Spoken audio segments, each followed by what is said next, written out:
தஞ்சையை விட்டு போயிருந்த பழுவேட்டரையர்களும் அவருடைய அணியில இருந்த மற்ற சிற்றரசர்களும் தஞ்சைக்கு திரும்பி வராங்க. கோட்டை வாசல்ல சேனாதிபதி பெரிய வேளார், மலையமான், முதல் மந்திரி அனிருத்தர் இவங்க 3 பேரும் நின்னு அவங்கள வரவேற்கிறதுக்காக காத்திருக்காங்க. கோட்டை வாசலுக்கு வந்ததும் நாங்க இன்னைக்கே சக்கரவர்த்தியை சந்திக்கணும்னு சின்ன பழுவேட்டரையர் சொல்றாரு. உடனே முதல் மந்திரி, சக்கரவர்த்தியோட மனநிலையும் உடல்நிலையும் இன்னைக்கு சரியில்லை. இன்னைக்கு ராத்திரி நீங்க கோட்டையில வந்து தங்கி ஓய்வெடுத்துட்டு நாளைக்கு சந்திக்கலான்னு சொல்றாரு. அப்ப சின்ன பழுவேட்டரையர், இளவரசர் மதுராந்தகரை எங்க அப்படின்னு கேக்குறாரு.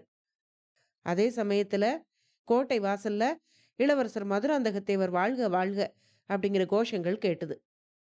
இதத்தான் முந்தின பகுதியில கேட்டீங்க. தொடர்ச்சிய இந்த பகுதியில கேட்க போறீங்க.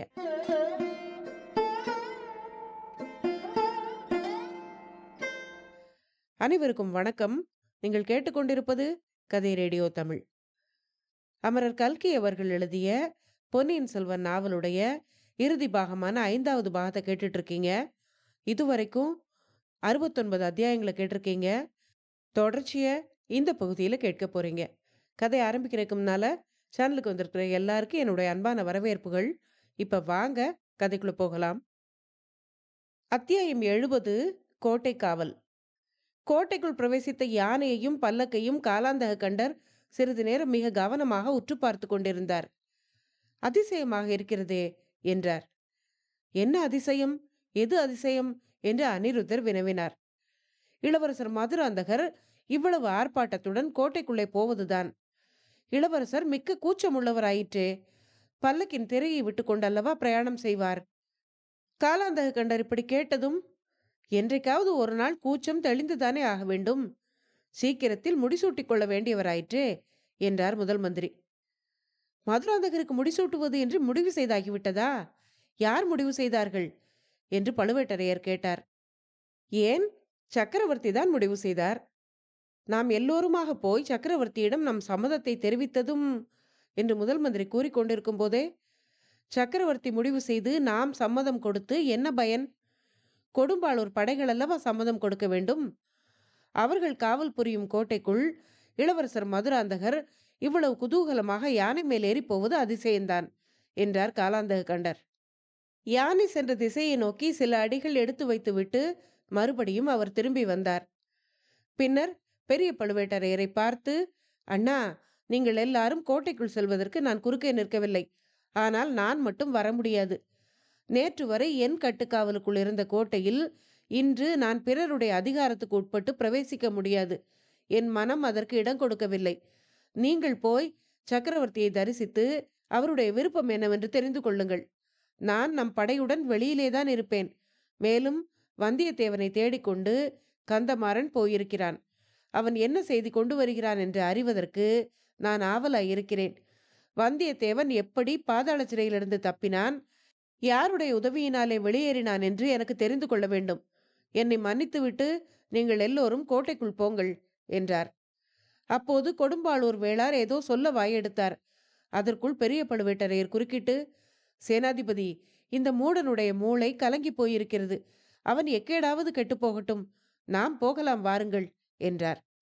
சக்கரவர்த்தியிடம் இந்த விவரங்கள் எல்லாம் அறிவிக்கப்பட்ட போது அவர் பெரிய பழுவேட்டரையரின் கருத்தை ஒப்புக்கொள்ளவில்லை. காலாந்தக கண்டர் வந்தே ஆக வேண்டும் என்று வற்புறுத்தினார். உடனே பெரிய பழுவேட்டரையர், சக்கரவர்த்தி மன்னிக்க வேண்டும். நான் ஒப்புக்கொள்ளுகிற எந்த முடிவையும் என் சகோதரனும் ஒப்புக்கொள்ளுவான். அவன் நேரில் வந்துதான் ஆக வேண்டும் என்பதில்லை என்றார். இதற்கு முன்னால் இங்கு நான் நடத்தியுள்ள முக்கியமான எல்லா மந்திராலோசனைகளிலும் சின்ன பழுவேட்டரையர் இருந்திருக்கிறார். அவரை கேளாமல் எந்த முடிவும் நாம் செய்ததில்லை. அத்தகைய அறிவில் சிறந்த வீரர் இப்போது மட்டும் ஏன் வராமல் இருக்க வேண்டும் என்று கேட்டார் சக்கரவர்த்தி. உடனே முதல் மந்திரி அனிருத்தர், பெருமானே, அதற்கு நான் மறுமொழி சொல்லுகிறேன். காலாந்தக கண்டர் இன்று குருவுக்கு மிஞ்சிய சீடராகிவிட்டார். அண்ணனுக்கு மிஞ்சிய தம்பியும் ஆகிவிட்டார். சக்கரவர்த்தி அழைப்பதாக சொல்லியும் வருவதற்கு மறுத்துவிட்டார். பெரிய பழுவேட்டரையரும் எவ்வளவோ புத்தி கூறியும் அவர் கேட்டுக்கொள்ளவில்லை. கோட்டைக்குள் வருவதற்கு மறுத்துவிட்டார் என்றார். அப்போது பார்த்திபேந்திரன் குறுக்கிட்டு, ஆனால் ஒன்றை மட்டும் மறந்துவிட வேண்டாம். சக்கரவர்த்தியின் விருப்பத்தையொட்டி நாம் இங்கே செய்யும் எந்த முடிவையும் தாம் ஒப்புக்கொள்ளுவதாக சொல்லியிருக்கிறார் என்றான். ஆனாலும் இங்கு வருவதற்கு சின்ன பழுவேட்டரையர் மறுத்ததற்கு காரணம் என்ன? அவருடைய மனதில் இன்னும் ஏதாவது விபரீத சந்தேகம் தோன்றி இருக்கிறதா என்று கேட்டார் சக்கரவர்த்தி. உடனே முதல் மந்திரி, மருண்டவன் கண்ணுக்கு இருண்டதெல்லாம் பேய் என்று சொல்லுவதில்லையா? அவருக்கு இப்போது எதை எடுத்தாலும் சந்தேகம்தான். இங்கே மதுராந்தகர் பத்திரமாயிருக்கிறாரா என்பதை பற்றி சந்தேகம், வந்தியத்தேவன் பாதாள சிறையிலிருந்து தப்பிச் சென்று விட்டது பற்றி சந்தேகம். முதல் மந்திரி இப்படி கூறிக்கொண்டிருக்கும் போதே காலாந்தக கண்டர் மனதில் ஏதேனும் சந்தேகம் உதித்தால் அதற்கு காரணம் இல்லாமல் போகாது என்று சக்கரவர்த்தி கூறியதும் சிறிது நேரம் அங்கே மௌனம் குடிகொண்டிருந்தது. ஒவ்வொருவர் மனதிலும் வெவ்வேறு சிந்தனை தோன்றியது. அப்போது பெரிய பழுவேட்டரையர் தொண்டையை கனைத்து கொண்டு, பெருமானே, என் சகோதரனுடைய சந்தேகத்துக்கு காரணம் இருக்கலாம், இல்லாமலும் போகலாம். அவனை பற்றி நான் குற்றம் கூறவும் விரும்பவில்லை. அவன் கோட்டைக்கு வர மறுத்ததற்கு உண்மையான காரணம் என்பதை சொல்லிவிடுகிறேன். இந்த தஞ்சாவூர் கோட்டை வெகு காலமாக அவனுடைய கட்டுக்காவலுக்குள் இருந்ததாம். இப்போது பெரிய வேளாரின் அதிகாரத்துக்கு கோட்டை காவல் மாறிவிட்டதாம். அதனால் அவனை கோட்டைக்குள் வர முடியாதாம். அவனுடைய இப்படிப்பட்ட அதிக பிரசங்கித்தனத்துக்கு யார்தான் என்ன செய்ய முடியும் என்றார். ஏன், அதற்கும் நீதி செய்ய முடியும். சின்ன பழுவேட்டரையரிடமிருந்து தஞ்சை கோட்டை காவலை பெரிய வேளார் கைப்பற்றியது பெருந்தவறு. என் அருமை மகன் ஆதித்த கரிகாலன் மரணமடைந்த துயரத்தில் மூழ்கியிருந்தபடியால் சின்ன பழுவேட்டரையருக்கு இழைத்த அநீதியை பற்றி நான் சிந்திக்க தவறிவிட்டேன். சேனாதிபதி, இக்கோட்டை காவலை மீண்டும் அவரிடம் மாற்றி கொடுத்து விட வேண்டியதுதான் என்றார். அதை கேட்டதும் கொடும்பாளூர் பெரிய வேளாரின் முகத்தில் ஈயாடவில்லை.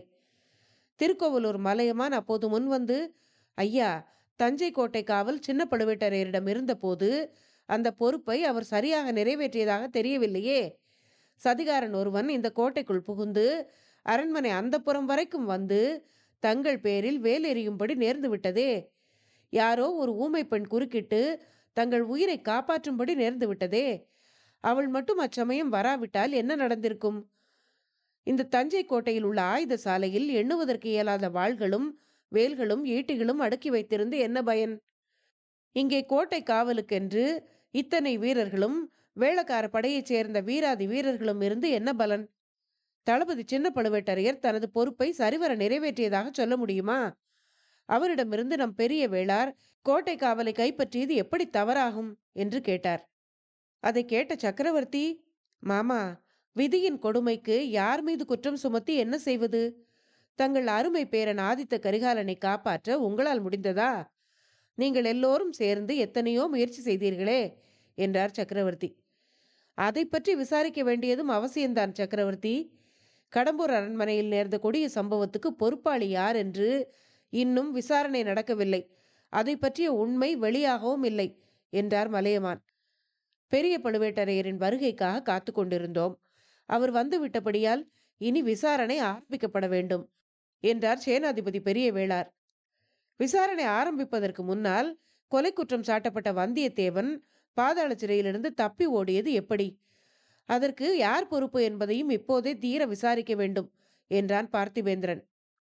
அதற்கு மறுமொழியை முதல் மந்திரி அனிருத்தர் தான் சொல்ல வேண்டும் என்றார் பெரிய வேளார். பிரபு, அந்த பொறுப்பை நானே ஏற்றுக்கொள்கிறேன். வந்தியத்தேவன் தப்பி ஓடியது நான் செய்த ஒரு சிறிய தவறினால்தான். ஆனால் அவனை திரும்ப கொண்டு வந்து ஒப்புவிக்கும் பொறுப்பையும் நானே ஏற்றுக்கொள்கிறேன். அதில் தவறினால் உரிய தண்டனைக்கு உள்ளாகிறேன் என்றார் அனிருத்தர்.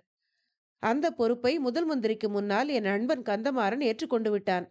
பாதாள சிறையிலிருந்து தப்பி ஓடியவனை துரத்தி கொண்டு போயிருக்கிறான் என்றான் பார்த்திபேந்திரன்.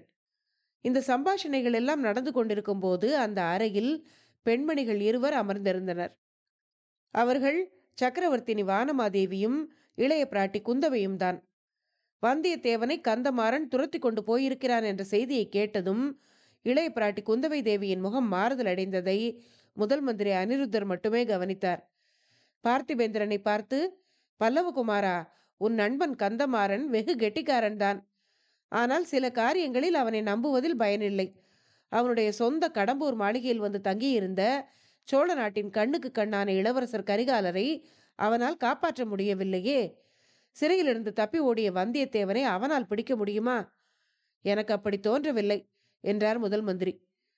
தனது கடைசி வார்த்தைகளில் அடங்கிய குறிப்பை குந்தவை பிராட்டி தெரிந்து கொண்டாள் என்பதையும் அவர் கவனித்துக் கொண்டார்.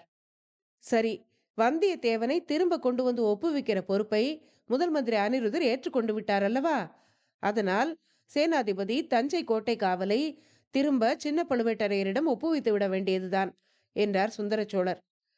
சக்கரவர்த்தியின் கட்டளை இது என்றால் நிறைவேற்றி வைக்க சித்தமாயிருக்கிறேன் என்றார் சேனாதிபதி பெரிய வேளார். அவருடைய குரலின் தொனியில் அவருடைய உள்ளத்தில் பொங்கிய கோபம் வெளியானது. கொடும்பாளூர் மாமா, தாங்கள் என்னை விட வயதிலும் அனுபவத்திலும் எவ்வளவோ மூத்தவர். என் தந்தையைப் போல் தங்களிடம் நான் பக்தி கொண்டவன். தங்களுக்கு நான் கட்டளையிட முடியுமா? நான் என் அபிப்பிராயத்தை சொன்னேன். இந்த விஷயத்தில் இங்குள்ள மற்றவர்களின் அபிப்பிராயத்தையும் தெரிந்து கொண்டு செய்ய வேண்டியதை பற்றி பிறகு கவனிக்கலாம் என்றார் சக்கரவர்த்தி. இல்லை, எனக்கு அதில் விருப்பமில்லை. சின்ன பழுவேட்டரையர் தனது கடமையில் தவறிவிட்டார். ஆகையால் கோட்டை காவலை திரும்ப கொடுக்க கூடாது என்று கண்டிப்பாக மறுத்து கூறினார் திருக்கோவலூர் மலையமான். முதல் மந்திரி, உங்கள் கருத்து என்ன என்று சக்கரவர்த்தி கேட்டார். நடந்தது நடந்துவிட்டது. இப்போது கோட்டை காவலை மாற்றுவதில் சில கஷ்டங்கள் ஏற்படக்கூடும். ராஜ்ய உரிமை சம்பந்தமாக பேசி முடிவு செய்வதற்காக எங்களை எல்லாம் அழைத்திருக்கிறீர்கள். அந்த விஷயம் முடிவான பிறகு இதை எடுத்துக்கொள்ளலாம் என்றார் அனிருத்தர். சின்ன பழுவேட்டரையர் இல்லாமல் நாம் எந்த முடிவுக்கும் வர முடியாது. தனாதிகாரி, தங்கள் கருத்து என்ன என்று கேட்டார் சுந்தர சோழ சக்கரவர்த்தி. மலையமானின் கருத்தை நானும் ஒப்புக்கொள்ளுகிறேன். என் சகோதரன் தன்னுடைய கடமையில் தவறிவிட்டான். பொறுப்பை சரிவர நிறைவேற்றவில்லை. ஆகையால் கோட்டை காவலை அவனிடம் திருப்பிக் கொடுக்க வேண்டியதில்லை என்றார் பெரிய பழுவேட்டரையர். பழுவேட்டரையரின் மறுமொழி அங்கே இருந்த அனைவருக்கும் வியப்பை உண்டாக்கியது. அதை காட்டிலும் சக்கரவர்த்தி தொடர்ந்து கூறியது அதிக வியப்பையும் திகைப்பையும் உண்டாக்கியது. தனாதிகாரி, சின்ன பழுவேட்டரையர் அவருடைய கடமையில் தவறவில்லை. நானும் தாங்களும் தான் அவருடைய வார்த்தையை கேட்க தவறிவிட்டோம். அவர் அவ்வப்போது செய்த எச்சரிக்கைகளையும் நாம் இருவருமே பொருட்படுத்தவில்லை. எல்லாரும் கேளுங்கள். மதுரை வீரபாண்டியனுடைய ஆபத்துதவிகளை பற்றி சின்ன பழுவேட்டரையர் அடிக்கடி எனக்கு எச்சரிக்கை செய்து வந்தார். அவர்கள் இந்த கோட்டைக்கு உள்ளேயே தொடர்பு வைத்துக் கொண்டிருப்பதாகவும் கூறினார். ஆகையால் என் அரண்மனைக்கும் அந்த புறத்துக்கும் கூட இன்னும் கடுமையான காவல் போட வேண்டும் என்று வற்புறுத்தினார். தனாதிகாரியின் அரண்மனைக்கும் என்னுடைய அரண்மனைக்கும் உள்ள ரகசிய வழிகளை அடைத்து விட வேண்டும் என்றும் கூறினார். பெரிய பழுவேட்டரையரிடம் காலாந்தக கண்டர் எவ்வளவு பக்தி கொண்டவர் என்பது உங்களுக்கெல்லாம் தெரிந்த விஷயம்தான். ஆனாலும் தனாதிகாரி மேலேயே அவர் என்னிடம் புகார் செய்தார். தன் தமையனார் ஏமாற்றப்பட்டு வருவதாகவும் அவருடைய அரண்மனையிலேயே சதிகாரர்கள் வந்து போவதாக தான் சந்தேகிப்பதாகவும் தெரிவித்தார். பெரிய பழுவேட்டரையரை அவருடைய அரண்மனையிலிருந்து வேறு அரண்மனைக்கு போகச் சொல்லிவிட வேண்டும் என்றும் பொக்கிஷத்தையும் வேறு இடத்துக்கு மாற்றிவிட வேண்டும் என்றும் யோசனைகள் கூறினார். அந்த எச்சரிக்கைகளை எல்லாம் நான் காதில் வாங்கிக் கொள்ளவே இல்லை. சக்கரவர்த்தி இப்படி கூறியதும் பெரிய பழுவேட்டரையர் தனது தொண்டையை ஒருமுறை கனைத்து கொண்டார். அதை கேட்டு சுந்தர சோழர் தன் பேச்சை நிறுத்தினார். சக்கரவர்த்தி, என் பேரில் தங்களுடைய கருணை காரணமாக தாங்கள் சொல்லாமல் விட்டதையும் நான் சொல்லுகிறேன். என்னுடைய அவமானத்தை தாங்கள் வெளியிட விரும்பவில்லை. நானே வெளியிட்டுக் கொள்ளுகிறேன். முதிய பிராயத்தில் நான் மோக வலையில் மூழ்கி மணந்து கொண்ட நந்தினியை பற்றி என் சகோதரன் எனக்கு எச்சரிக்கை செய்தான். மந்திரவாதி என்று சொல்லிக்கொண்டு அவளிடம் பாண்டிய நாட்டு ஆபத்துதவிகளின் தலைவன் வந்து போவதாகவும் எச்சரிக்கை செய்தான். மாய மோகத்தில் மூழ்கி கண்ணிழந்து குருடனாயிருந்த நான் அதற்கு செவிசாய்க்கவில்லை. ஆனாலும் அவன் தன் கடமையிலிருந்து தவறியவன்தான். அவனுக்கு அவ்வளவு நிச்சயமாக தெரிந்திருக்கும் போது அவன் அந்த பாதகியையும் அவளிடம் வந்து சென்று கொண்டிருந்தவர்களையும் கண்டுபிடித்து கொன்றிருக்க வேண்டும். நான் தடுத்திருந்தால் தமையன் என்று பாராமல் அவனுடைய கை வாளால் என்னையும் கொன்றிருக்க வேண்டும். அவ்விதம் செய்ய தவறியது அவனுடைய கடமையை கைவிட்டதுதானே என்று பெரிய பழுவேட்டரையர் தன் பெரிய குரலில் கூறியதை கேட்டவர்களுக்கெல்லாம் மெய் சிலிர்த்தது. அவருடைய வார்த்தைகளில் ததும்பிய சொல்ல முடியாத மனவேதனையை அறிந்து கொண்டு ஒவ்வொருவரும் வேதனைப்பட்டார்கள். தனாதிகாரி, கொஞ்சம் பொறுங்கள். தங்கள் சகோதரர் சின்ன பழுவேட்டரையர் கடமையை கருதி அவ்வாறு செய்யக்கூடியவர்தான். ஆனால் அதற்கு நானே தடையாக இருந்தேன். தங்களை பற்றியாவது தங்கள் இளையராணியை பற்றியாவது ஏதாவது புகார் சொல்வதாயிருந்தால் என் முகத்திலே விழிக்க வேண்டாம் என்று அவருக்கு நான் கட்டளையிட்டேன். பழுவூர் மாமா, எனக்காவது என் குலத்துக்காவது நேர்ந்திருக்கும் எந்த தீங்குக்கும் தாங்கள் எவ்வகையிலும் பொறுப்பாளி அல்ல. தங்கள் சகோதரரும் பொறுப்பாளி அல்ல. அவற்றை நானே தேடிக்கொண்டேன். இவ்வாறு சக்கரவர்த்தி கூறியதை கேட்டுக்கொண்டிருந்த பெரிய பழுவேட்டரையரின் கண்களிலிருந்து கண்ணீர் தாரை தாரையாக பெருகியது. சக்கரவர்த்தி தொடர்ந்து பேசினார். ஆம், சின்ன பழுவேட்டரையர் மீது அணு அளவும் தவறில்லை. முதலில் வந்தியத்தேவன் எனும் வாலிபன் இங்கு வந்திருந்த போதே காலாந்தக கண்டர் எச்சரிக்கை செய்தார். அவன் இக்கோட்டைக்கு வெளியில் பல்லக்கில் வந்த பழுவூர் இளையராணியோடு ரகசியம் பேசியதாக கூறினார். அவனும் சோழ குலத்தின் எதிரிகளோடு சேர்ந்து சதி செய்பவனாக இருக்கலாம் என்று சந்தேகப்பட்டார். பழுவூர் முத்திரை மோதிரத்தை காட்டி அவன் கோட்டைக்குள்ளே பிரவேசித்ததையும் பழுவூர் அரண்மனையின் அந்தப்புறத்து ரகசிய வழியாகவே அவன் இங்கிருந்து தப்பிச் சென்றிருக்க வேண்டும் என்றும் அவர் கூறினார். அதையெல்லாம் நான் பொருட்படுத்தாமல் அலட்சியம் செய்து வந்தேன். அறிவில் சிறந்த மேதாவியான நம்முடைய முதல் மந்திரி அனிருத்தரும் என் செல்வக்குமாரி இளைய பிராட்டியும் கூட வந்தியத்தேவன் விஷயத்தில் ஏமாந்து போனார்கள். அவன் மூலமாக முக்கியமான ஓலைகளை அனுப்பி வைத்தார்கள். அப்போது அனிருத்தர் குறுக்கிட்டு, சக்கரவர்த்தி, நான் ஒருவேளை ஏமாந்து போயிருக்கலாம். ஆனால் இளைய பிராட்டி அப்படியெல்லாம் எளிதில் ஏமாந்து போகக்கூடியவர் அல்ல. வந்தியத்தேவனிடம் ஓலை அனுப்பிவிட்டு அவனுடைய நடவடிக்கைகளை கவனிக்க என்னை ஏற்பாடு செய்யும்படி கூறினார். நான் ஈழத்துக்கும் என் சீடன் ஆழ்வார்க்கடியானை அனுப்பினேன். காஞ்சிக்கும் அவனை தொடரும்படி அனுப்பியிருந்தேன். அப்படியே இருக்கட்டும் முதல் மந்திரி. நீங்கள் இருவரும் அவரிடம் ஏமாறவில்லை என்றே வைத்துக் கொள்வோம். பாதாள சிறையிலிருந்து அவனும் இன்னொருவனும் தப்பிச் சென்றது உண்மைதானே? அதை நீங்கள் யாரும் மறுக்க முடியாது அல்லவா? சின்ன பழுவேட்டரையரிடம் இந்த கோட்டை காவல் இருந்திருந்தால் அவ்வாறு அவர்கள் ஒரு காலம் திரும்பி சென்றிருக்க முடியாது. ஆகையால் சேனாதிபதி, சின்ன பழுவேட்டரையரை உடனே தெரிவித்து அவரிடம் தஞ்சை கோட்டை காவலை திரும்ப ஒப்புவித்து விடுங்கள். என்னுடைய கட்டளை என்று வேண்டுமானாலும் வைத்துக் கொள்ளுங்கள் என்றார். அப்படியே பிரபு, நாங்கள் இப்போது விடை பெற்றுக் கொள்ளலாமா என்று சேனாதிபதி பூதி விக்ரமகேசரி கேட்டார். அவருடைய குரலில் ஆத்திரம் தணிந்திருந்தது. பழுவேட்டரையர்கள் விஷயத்தில் சுந்தர சோழர் காட்டிய அன்பும் ஆதரவும், குற்றத்தை பொறுத்து குணத்தையே பாராட்டிய சிநேக மனப்பான்மையும் சேனாதிபதியின் உள்ளத்தையும் உருக்கிவிட்டிருந்தன. அவர் ஒரு கணம் அப்படியே திகைத்து போய்விட்டார். ஆமாம், இப்போது எல்லாரும் போகலாம். சின்ன பழுவேட்டரையரும் வந்த பிறகு மறுபடியும் கூடி மேலே நடக்க வேண்டியதை பற்றி பேசலாம். ராஜ்ய உரிமையை பற்றி என் பெரிய அன்னை முதிய பிராட்டியாரோடு நான் இன்னமும் பேசி முடிக்கவில்லை. அதற்கும் கொஞ்சம் அவகாசம் வேண்டும் என்றார் சக்கரவர்த்தி. அனைவரும் புறப்படும் சமயத்திலே பார்த்திபேந்திரன், ஐயா, சிநேக துரோகியும் ராஜ துரோகியுமான வந்தியத்தேவனை திரும்ப கொண்டு வந்து ஒப்புவிக்கும் பொறுப்பை முதல் மந்திரி ஏற்றுக்கொண்டார். அதை அவருக்கு நான் ஞாபகப்படுத்த விரும்புகிறேன் என்று கூறினான். அதை கேட்டு பெரிய பழுவேட்டரையர் கிழச்சிங்கத்தின் கர்ஜனையைப் போல் ஒருமுறை தொண்டையை கனைத்து கொண்டார். ஏதோ பேச எண்ணியவர் பிறகு தன் கருத்தை மாற்றிக்கொண்டதாக தோன்றியது. அவர் ஒன்றும் சொல்லாமல் வெளியேறினார். மற்றவர்களும் அவரை தொடர்ந்து சென்றார்கள். அன்று மாலையே சக்கரவர்த்தியின் கட்டளைப்படி தஞ்சாவூர் கோட்டையின் காவல் பொறுப்பு மீண்டும் சின்ன பழுவேட்டரையரிடம் ஒப்புவிக்கப்பட்டது. இந்த மாறுதல் விபரீதமான விளைவுகளுக்கு காரணமாயிற்று. பழுவூர் வீரர்களுக்கும் கொடும்பாளூர் வீரர்களுக்கும் அடிக்கடி சச்சரவு மூண்டு சில சமயம் குழப்பமும் விளைந்தது. பொன்னியின் செல்வர் வாழ்க என்ற கோஷமும் இளவரசர் மதுராந்தகர் வாழ்க என்ற கோஷமும் மாறி மாறி போட்டி கோஷங்களாக எழுந்த வண்ணம் இருந்தன. இந்த கோஷங்கள் நாடெங்கும் பரவின.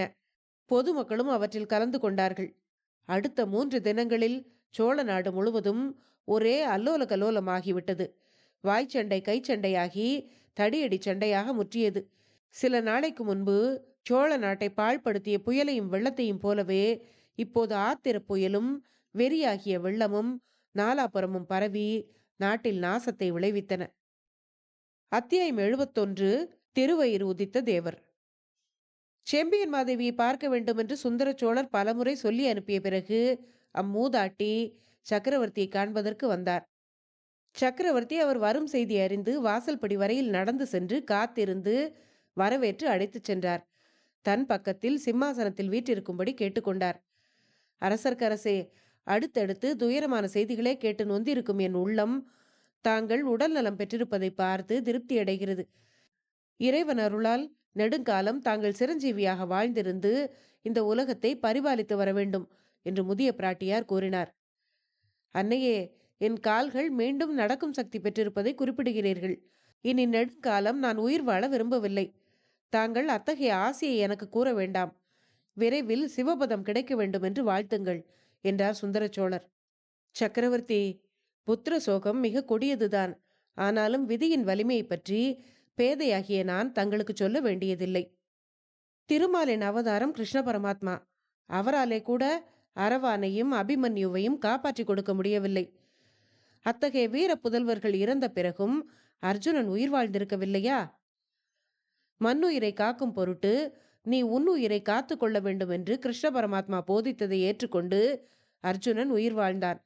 சக்கரவர்த்தி, கிருஷ்ண பகவான் அர்ஜுனனுக்கு செய்த போதனை தங்களுக்கும் பொருத்தமானது என்று செம்பியன் மாதேவி கூறும்போதே, தாயே, அபிமன்யு போர்க்களத்தில் வீரப்போர் புரிந்து மரணமடைந்தான்.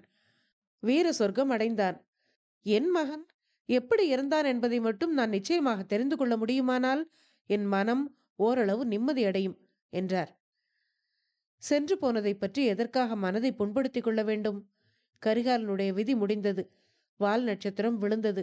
சோழ நாடு ஒரு மகா வீரனை இழந்தது. ஏன், எப்படி என்று விசாரித்து என்ன ஆகப் போகிறது என்று செம்பியன் மாதேவி கூறியதும், உண்மை தெளிவாகாதபடியால் யார் யார் பேரிலோ சந்தேகம் உண்டாகிறது தாயே. இதுவரைக்கும் இந்த சோழ சாம்ராஜ்யத்தையே தாங்கி வந்தவரான பெரிய பழுவேட்டரையர் மேலேயே சிலர் சந்தேகத்தை கிளப்புகிறார்கள். வீண் பழி சுமத்துகிறார்கள். அப்படியானால் அவரையே கேட்டு உண்மையை தெரிந்து கொள்ளலாம் அல்லவா என்றார் செம்பியன் மாதேவி. பெரிய பழுவேட்டரையரை கேட்க யாருக்கு தைரியம் உண்டு? எனக்கு இல்லை தாயே. எப்படியோ அவர் இதில் சிக்கிக்கொண்டு மனம் நொந்து போயிருக்கிறார். என்ன நடந்தது என்று அவராக சொல்லாத வரையில் அவரை யார் கேட்க முடியும்? தனாதிகாரி என் தந்தைக்கு சமமானவர். அவரை நான் என்ன கேட்க முடியும் என்றார் சுந்தர சோழர். அப்படியானால் உண்மை வெளியாவதற்கு வேற வழி ஒன்றும் இல்லையா என்று செம்பியன் மாதேவி கேட்டார். வானர் குலத்து வந்தியத்தேவன் கரிகாலனுடைய உடலின் அருகில் இருந்தான் என்று சொல்கிறார்கள். அவனை கேட்டு உண்மையை அறியலாம் என்று எண்ணினேன். ஆனால் அவனும் சிறையிலிருந்து தப்பி ஓடிவிட்டான். இதுவரையில் மௌனமாக இருந்த குந்தவை இப்போது குறுக்கிட்டு, தந்தையே, அந்த வீரரை எப்படியும் கொண்டு வந்து ஒப்புவிப்பதாக முதல் மந்திரி ஒப்புக்கொண்டிருக்கிறாரே என்றாள். குழந்தாய், இம்மாதிரி முதல் மந்திரி பல தடவை பொறுப்பு ஒப்புக்கொண்டிருக்கிறார். ஆனால் நிறைவேற்றுவது நிச்சயமில்லை. சம்புவரையர் மகன் கந்தமாறன் ஓடியவனை துரத்தி கொண்டு போயிருப்பதாக அறிகிறேன். கந்தமாறன் அவ்வளவு முன் யோசனைக்காரன் அல்ல. அவசர புத்தி படைத்தவன். அதிலும் சம்புவரையர் குலத்துக்கு களங்கம் உண்டாகக்கூடாது என்ற ஆத்திரமுள்ளவன்.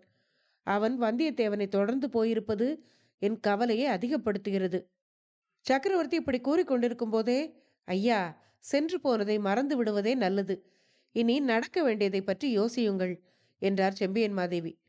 அன்னையே, அதற்காகவே தங்களை அழைத்து வரச் சொன்னேன். ஆளுக்கு மேல் ஆள் அனுப்பி கொண்டிருந்தேன். மேலே நடக்க வேண்டியதை பற்றி எனக்கு யோசனை கூறி உதவ வேண்டும் என்றார் சக்கரவர்த்தி. சக்கரவர்த்தி, அறிவில் சிறந்த அமைச்சர்கள் பலர் தங்களுக்கு யோசனை சொல்ல இருக்கிறார்கள்.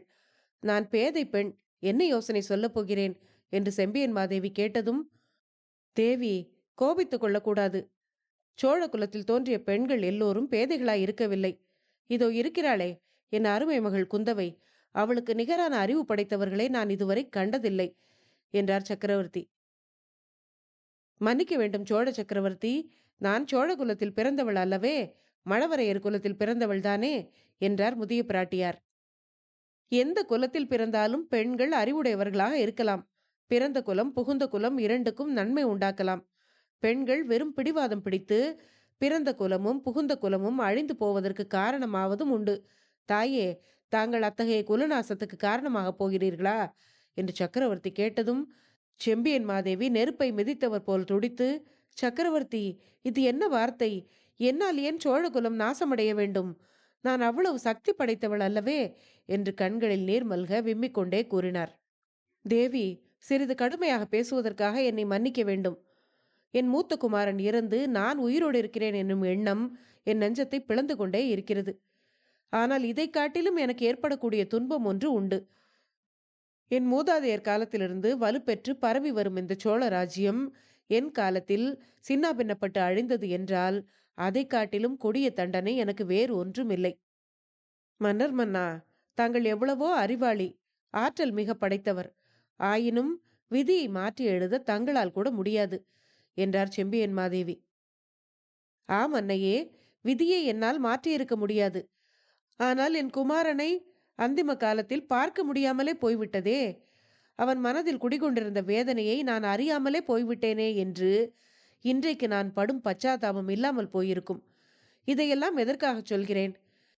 இந்த சோழ ராஜ்யத்தின் நலனை கருதி என் சொந்த ஆசாபாசங்களை எல்லாம் நான் வேரோடு களைந்து விட்டிருந்ததை தங்களுக்கு தெரியப்படுத்துவதற்காகத்தான். ஆதித்த கரிகாலனை என்ன காரணத்தினாலோ பழுவேட்டரையர்களுக்கும் அவரை சேர்ந்த சிற்றரசர்களுக்கும் பிடிக்காமல் போய்விட்டது. தங்கள் குமாரனும் என் சகோதரனுமான மதுராந்தகனை எனக்கு பிறகு சோழ சிங்காதனத்தில் ஏற்றி வைக்க வேண்டும் என்று அவர்கள் முயற்சி செய்தார்கள். அவர்கள் அப்படி முயற்சி செய்ததில் எந்த தவறும் இல்லை. மகாபுருஷரும் சிவஞான சித்தருமான கண்டராதித்தருடைய புதல்வன் சோழ சிங்காதனத்தில் ஏற எல்லா விதத்திலும் தகுதி வாய்ந்தவன். உண்மையில் நான் முடிசூட்டி கொண்டதே தவறான காரியம். அப்போது பெரியவர்கள் எல்லோரும் சொன்னார்களே என்று மறுத்து பேச முடியாமல் இசைந்து விட்டேன். அதன் பலன்களை இன்றைக்கு அனுபவிக்கிறேன். என் அருமை குமாரனை பறிகொடுத்து விட்டு நான் உயிரோடு இருக்கிறேன். இவ்வளவு துன்பமே எனக்கு போதும். இனி இந்த ராஜ்யம் உள்நாட்டு சண்டையினால் அழிந்து போவதை என் கண்ணால் பார்க்க நான் விரும்பவில்லை. தேவி, அத்தகைய அழிவு இந்த சோழ சாம்ராஜ்யத்துக்கு நேராமல் தடுப்பதற்கு தாங்கள் உதவி செய்ய வேண்டும் என்றார் சுந்தர சோழர்.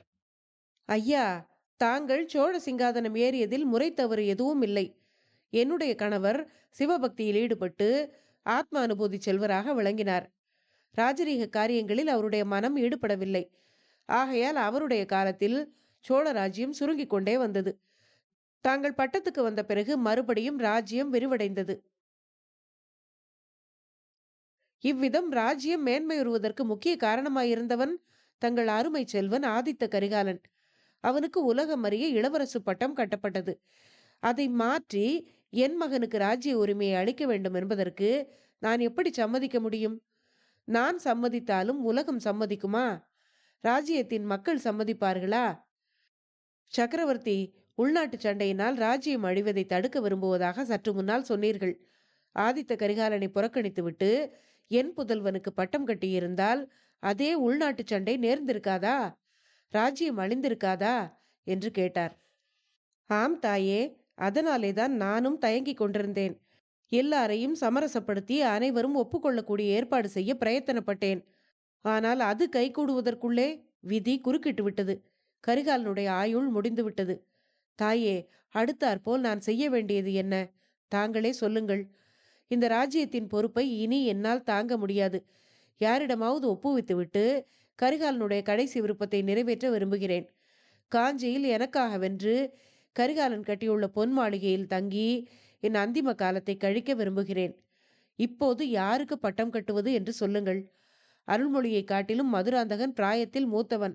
என்னை விட இளையவனானாலும் அவனுக்கு சிறிய தந்தை முறையில் உள்ளவன்.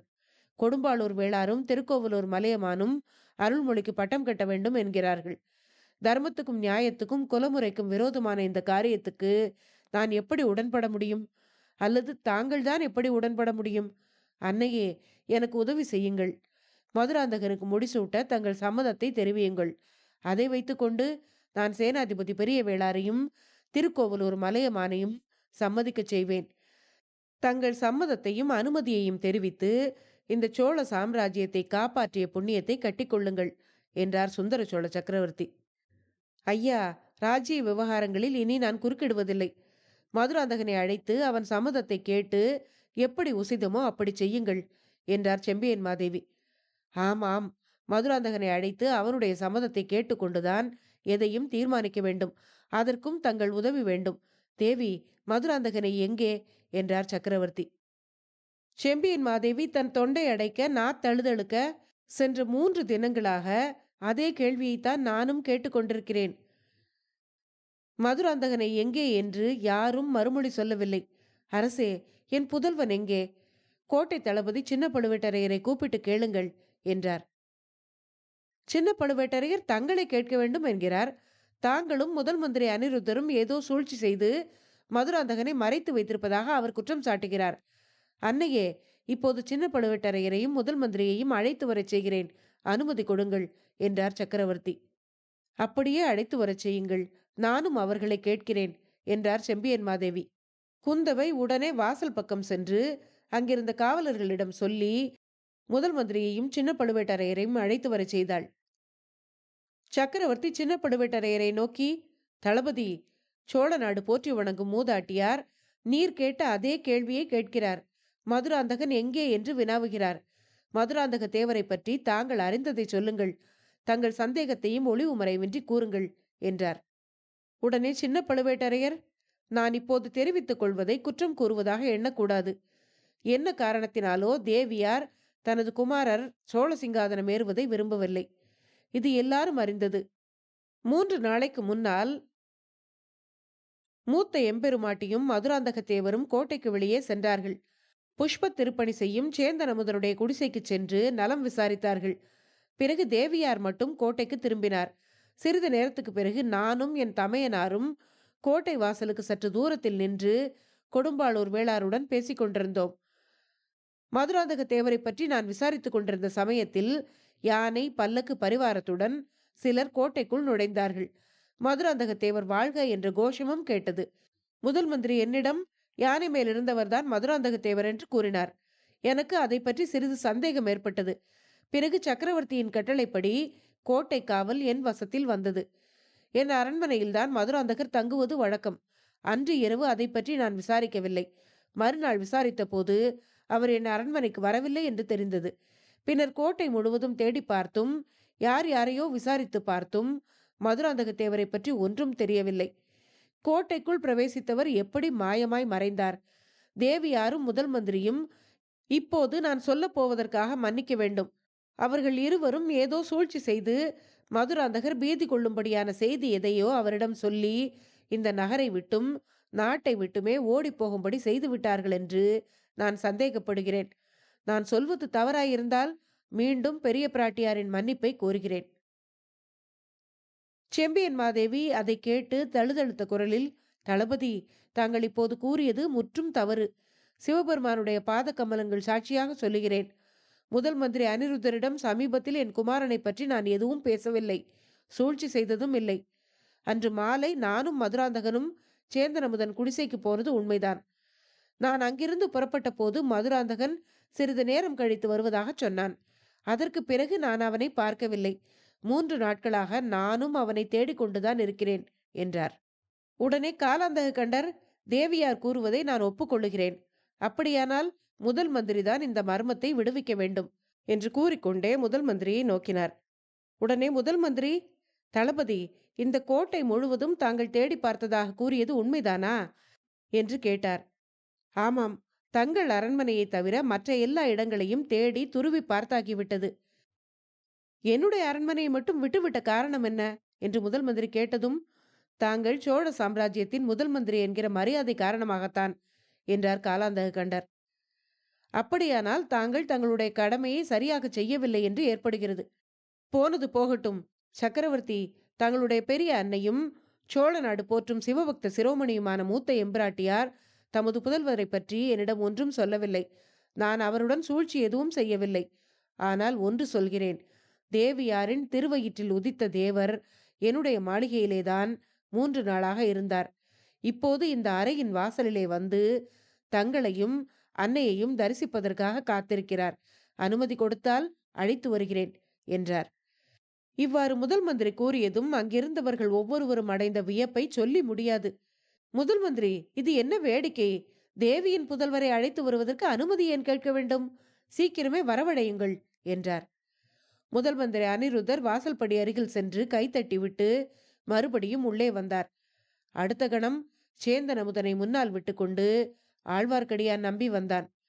சின்ன பழுவேட்டரையர் மிக்க ஆத்திரத்துடன், முதன் மந்திரியின் பரிகாசத்துக்கு ஒரு எல்லை வேண்டாமா என்று கேட்டார். ஆனால் செம்பியன் மாதேவி 2 கரங்களையும் நீட்டி தன் திருமுகத்தில் அன்பும் ஆர்வமும் ததும்ப மகனே என்று அழைத்ததும் தளபதிக்கு மனக்குழப்பம் உண்டாகிவிட்டது. சேந்தன் அமுதன், தாயே, என்னை அழைக்க இப்போதேனும் தங்களுக்கு உள்ளம் உவந்ததே, அது நான் செய்த தவத்தின் பயன்தான் என்று கண்களில் நீர் ததும்ப சொல்லிக்கொண்டு செம்பியன் மாதேவியை நெருங்கினான். மதுராந்தக உத்தம சோழன் என்று சரித்திரத்தில் புகழ்பெற்ற சிவபக்தி செல்வனை திருவயிறு வாய்த்த தேவி அன்புடன் அணைத்து கொண்டு மெய்மறந்து ஆனந்த கண்ணீர் பொழிந்தார். அத்தியாயம் 71 முடிவடைந்தது. அடுத்த பகுதியில் அடுத்து வரும் அத்தியாயங்களை கேட்கலாம். நன்றி.